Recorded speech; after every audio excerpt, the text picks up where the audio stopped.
Bonsoir à tous et bienvenue dans cette édition dont voici le sommaire. Ce 23 août, c'est la journée du souvenir de la traite négrière et de son abolition, occasion pour réfléchir sur les causes historiques de cette tragédie et perpétuer la mémoire de tous les peuples. Protéger la santé au travail des salariés est nécessaire pour minimiser et, si possible, supprimer dans les entreprises les risques liés à l'environnement de travail. L'évaluation des risques professionnels permet de réduire les accidents du travail, les maladies professionnelles et d'améliorer les conditions de travail. Vous est-il déjà arrivé de vous surprendre en train de bouger les jambes, bien qu'étant assis ou allongé? La médecine attribue ce symptôme au syndrome des jambes sans repos. Nous en saurons davantage sur ce trouble dans ce journal. Aujourd'hui, 23 août, marque la journée internationale du souvenir de la traite négrière et de son abolition. Instituée par l'UNESCO en 1998, cette journée vise à inscrire la tragédie de la traite dans la mémoire de tous les peuples. Elle est aussi l'occasion d'une réflexion commune sur les causes historiques et les conséquences de cette tragédie. Suivons dans cet extrait le président du comité de commémoration du 23 août. Il explique le sens de cette célébration. Le 23 août, c'est une journée qui a été instituée par l'UNESCO en 1998. Et c'est pour commémorer, c'est pour se souvenir et c'est pour honorer les déportés africains et d'autres aussi, pour qu'ensemble, qu'il y ait un jour où l'on pense à tous ces déportés africains. Il y en avait 12 millions pendant 4 siècles qui étaient partis de l'autre côté. Il fallait qu'un jour, on pense à eux. Pourquoi le 23 août ? C'est pour rendre hommage au premier soulèvement des esclaves qui a eu lieu à Saint-Domingue, actuel Haïti. C'était dans la nuit du 22 au 23 août 1791 qu'il y a eu le plus grand soulèvement de l'histoire de l'esclavage qui a abouti à la création de la première république noire Haïti en 1804. Voilà, il était important de rendre hommage à ce soulèvement-là. Mais curieusement, les 12 millions de déportés africains étaient en train d'être oubliés tout simplement. Nous avions pensé pendant longtemps que, quand je dis nous avions oublié, nous Africains, mais le monde entier, qu'en faisant le silence sur cette tragédie, qu'on aurait tout oublié. Non, ce n'est pas le cas. Et aujourd'hui, avec cette date, cette commémoration des 23 août, on met à l'honneur ces 12 millions de déportés. Voilà, il est nécessaire que ce mouvement s'amplifie, que ça ne soit pas seulement à Ouida, que ça soit dans toutes les villes du Bénin, que ça soit dans toutes les villes de l'Afrique, parce que c'est nous, Africains, qui devons honorer les nôtres. C'était à l'instant Christophe Chaudaton, président du comité de commémoration du 23 août, au micro de Ulvaeus Balogun. Vous ne le saviez certainement pas, tous les risques qui affectent la santé mentale physique et la sécurité des travailleurs sont considérés comme risques professionnels. Au sein de toute entreprise, il faut évaluer ces risques pour les identifier et ensuite les classer par priorité afin de mettre en place des actions de prévention. C'est d'ailleurs la première étape d'une politique de santé et sécurité au travail, nous dit Alessandra Djotan à travers cet élément. Toute activité professionnelle engendre des risques pour la sécurité du travailleur à des degrés plus ou moins élevés. En matière de sécurité et de santé au travail, tout part de ce postulat. L'OIT a fait une récente étude qui prouve que 2,74 millions de travailleurs meurent chaque année du fait des risques professionnels. Lorsqu'on parle des risques professionnels au sens de notre législation, c'est les accidents du travail et les maladies professionnelles par an. Vous voyez, les données sont denses et écœurantes et parfois même, ça interpelle chacun de nous parce que ça a un coût économique. En dehors de ce coût économique, il y a un coût humain lié aux souffrances humaines. Parlons des maladies professionnelles. Elles sont au nombre de 95 à être reconnues au Bénin.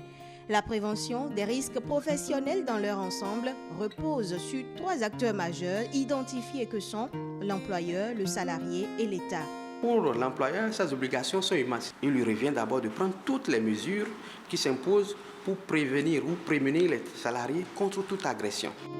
Dans la pratique, il incombe aux entreprises de former les travailleurs aux règles d'hygiène et de sécurité, de mettre en place des comités d'hygiène et de sécurité et d'apporter les premiers secours en cas de survenance du risque.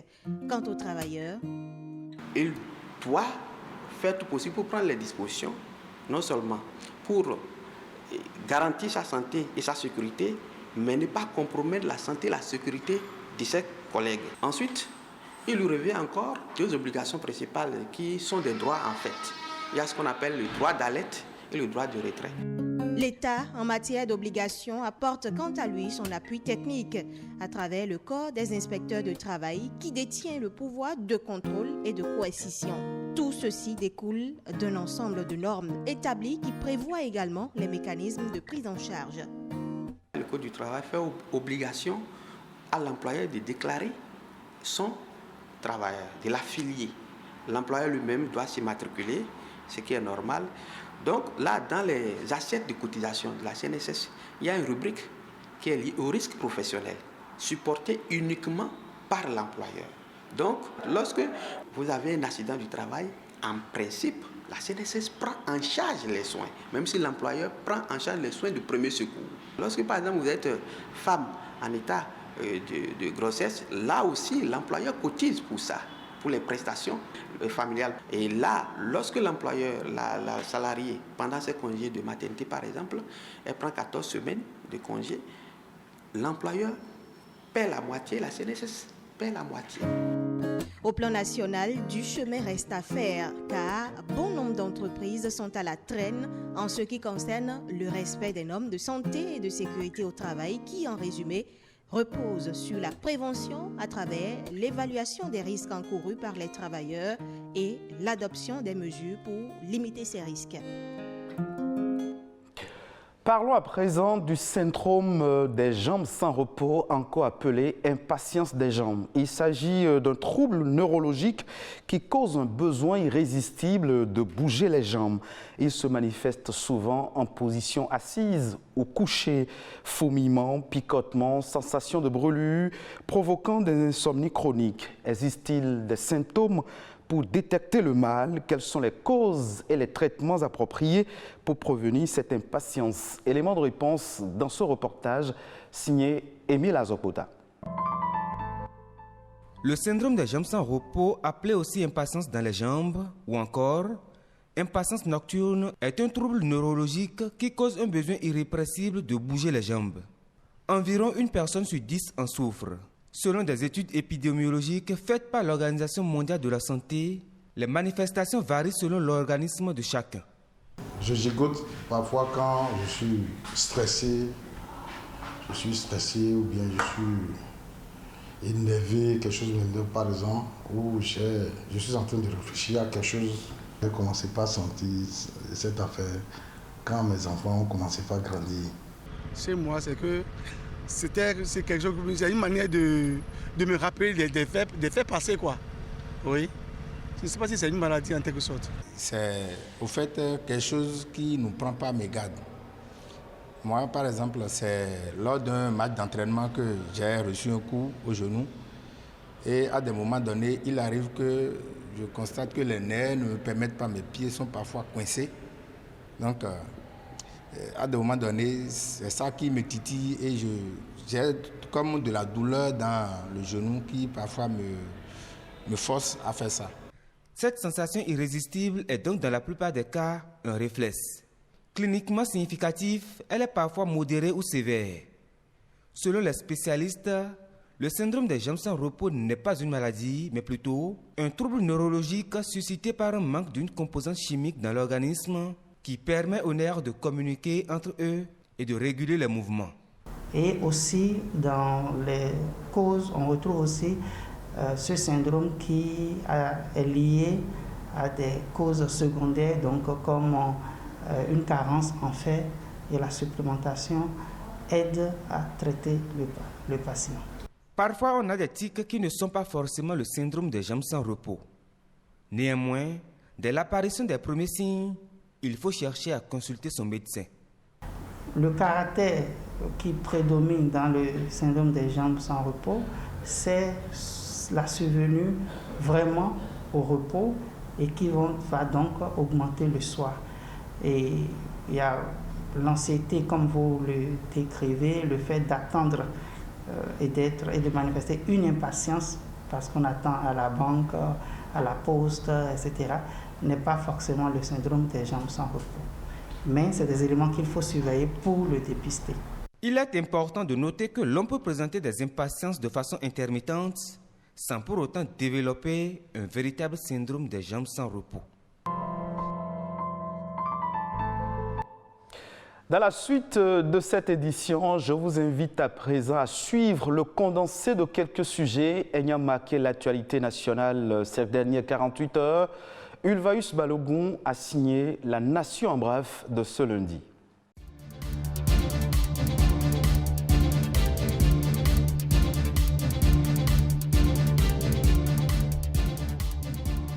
Le calendrier pour le compte de l'année scolaire 2021-2022 est désormais disponible. Selon un arrêté ministériel, la rentrée scolaire est prévue au lundi 20 septembre 2021 et la pré-rentrée est prévue du lundi 13 au vendredi 17 septembre 2021 dans tous les établissements publics et privés des enseignements maternels, primaires, secondaires générales, techniques et de la formation professionnelle, à l'exception des lycées techniques et des centres de formation professionnelle et d'apprentissage. Et pour assurer une bonne rentrée scolaire, le gouvernement organise le samedi 11 septembre prochain un test de sélection complémentaire afin de renforcer la base de données des aspirants au métier d'enseignant de l'enseignement secondaire général. Les matières concernées pour ce nouveau test sont le français, les mathématiques, les PCT, les sciences de la vie et de la terre, la philosophie, l'allemand, l'espagnol, l'économie, l'éducation physique et sportive et l'économie familiale et sociale. Selon un communiqué du ministre de l'enseignement secondaire, les inscriptions se dérouleront du 20 au 27 août 2021 et se feront à travers une phase d'inscription en ligne et le dépôt des dossiers dans les directions départementales des enseignements secondaires, techniques et de la formation professionnelle. Par ailleurs, sont exclus du test les agents de l'État encore en service et les aspirants déjà inscrits dans la base de données, même non redéployés, sauf si ce n'est pour une nécessité de changement de corps d'appartenance. Et dans sa politique de lutte contre la Covid-19, notamment de prise en charge des patients, le gouvernement vient de recevoir 250 bouteilles d'oxygène. C'est un don de la structure énergétique Paras Énergie installée au Nigeria. Ce don intervient en réponse au processus de diversification des marchés d'approvisionnement de ce produit vital lancé par le gouvernement pour renforcer sa disponibilité et répondre efficacement à la demande sans cesse croissante liée au contexte sanitaire. En plus des 250 bouteilles d'oxygène qui ont été gratuitement offertes au Bénin, la structure s'est engagée pour un approvisionnement régulier en cas de besoin.